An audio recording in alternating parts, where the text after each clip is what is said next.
Okay, so we would stay in Parliament a while longer because we sought to get the reactions of the members of the House, both minority and majority side, over a number of the issues the President touched on in his final State of the Nation address. Evelyn, again, spoke to Chum Nyama, who is Member of Parliament for Berekum, and he has been also mentioning what his expectations were of the current administration, whether they were met or not. And we'll be bringing you that soundbite in a bit.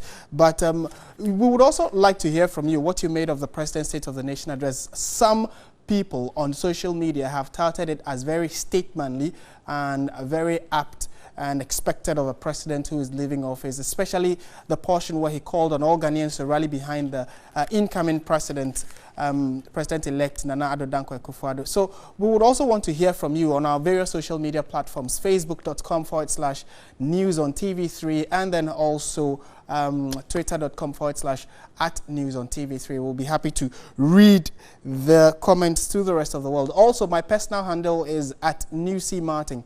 And then I'll be glad if you can let me know what your thoughts are. So let's go and hear what exactly Chum Nyama has been saying. Just like the Speaker rightly indicated, this is a constitutional requirement. Any outgoing president will have to give the State of the Nation before Parliament is dissolved. So the President came to fulfill that requirement. So we will applaud him for living by the tenets of the Constitution and respecting the Constitution of the Republic of Ghana. And so we will wish him well in his new endeavor as a former president.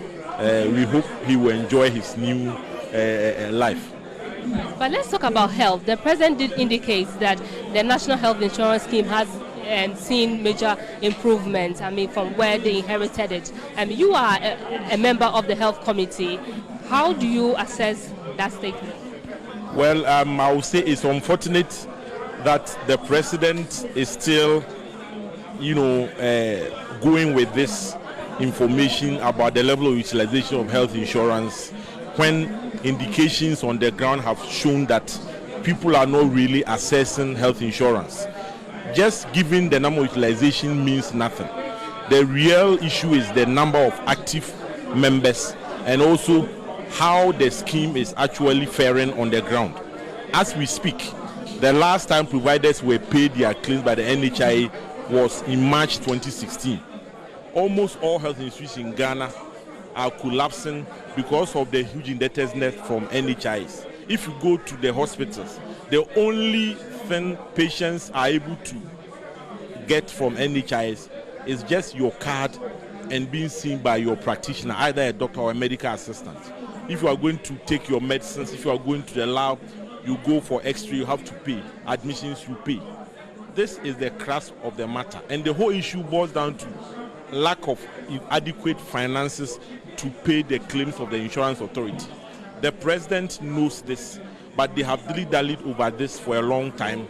Ghanaians punish them at the polls because of this. So I'm surprised that when the president is leaving, I was expecting him to have admitted that the insurance authority is dealt with a lot of problems. So they are going to take steps to, advise the incoming government to try and work on it. We don't really, so be it. But we are so happy that the incoming president, in his manifesto, the first issue he intends to tackle is to revamp the insurance authority. And we know when things are done properly, we are going to lift the insurance into a new level so that how Ghanaians were really, benefiting from the scheme when it started in 2005, we will go back to those good old days. As it is now, the insurance is nothing to write home about. People are not benefiting from the insurance as they should. A lot of suppliers are owed huge sums of money by various health institutions, and it's affecting their businesses.